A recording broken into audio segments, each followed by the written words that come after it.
So what's the funding plan now for Nasarawa, for instance, if state police becomes an act? Do you have enough to easily fund police in your state? I was one of those that opposed the state police. In my first 4 years in office, from 2019 to 2023, I was against it for the same reason you have just given now. I say, how can we be able to pay them? Because if we don't pay them well, if we don't give them the right training, we don't give them the right equipment, it will become a joke. So I was one of the governors actually that was against state police. But you see, after looking at the realities now, and with the improved resources that are coming to the states, I, as Nasarawa State Governor, I can tell you clearly today that we are in a position to say that, yes, if we have state police, we will make sure we actually engage sufficient number of state police that we can properly take care of them. If another state is getting 50,000, Nasarawa State may say we are getting only 10,000 because the 10,000 are sufficient for us. And then we will say, this is their salary, these are the tools we are buying for them for equipment, this is their logistics, this is everything like that. For their uniform also, we are in a position today to say we can make that provision, looking at the advantages. So earlier on, I couldn't. You know, the way I'm talking today, I could not talk like that about 3, 4, 5 years ago, because we were not in a position to be able to say that. But right now, a lot of things have changed. Apart from the improved revenue coming from the center, we also have improved internally generated revenue. We also have more operations taking place in the state in form of either the mining or agriculture also. So we are beginning to see improvement in the various revenues that we can say, all right, fine, we are in a position now to say, this is what we can do. Interesting development. You're saying that you have more money now thanks to improved revenue coming from the center and also internally generated revenue. But quickly, before we go on this break, I was wondering what you think about those who have said, instead of prioritizing state police, why not strengthen the currently existing community policing structure, which they say is cheaper and less politicized? That one will not work. Why are we looking for state police?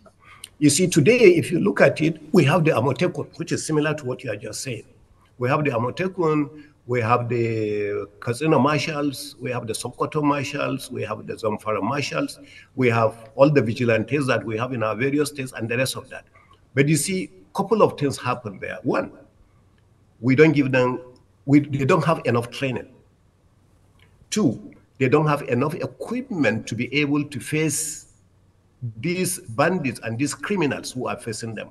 You cannot have a criminal that has automatic machine gun and he has AK-47, AK-49, and then you send your own vigilante or your own marshal with a den gun, you know, or with some, and say you are expecting results.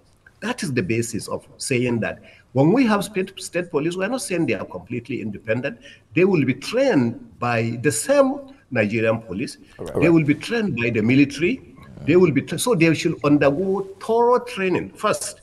You know, but number one is that they understand the environment, because I'm not going to employ, for instance, a state police in Kefi and take the state police to go to Awe or Lafia or Akwanga to work. No, a state police that we are talking about is going to be a community police. So somebody employed in a particular area who understands the area better is the person that is going to work in that area. That is the basis. That is the idea, which today, that's what the vigilante are doing.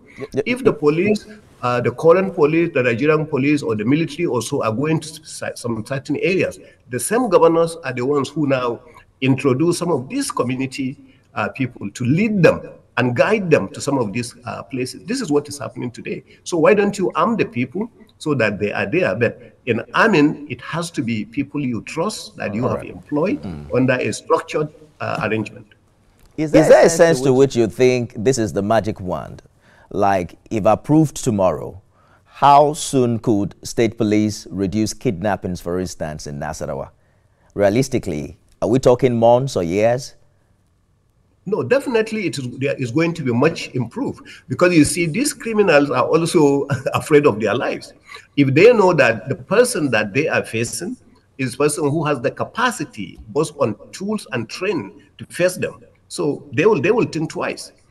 So definitely it will reduce. There is no country that is free of total crime in the whole world. You always go to one kind of security challenge or the other.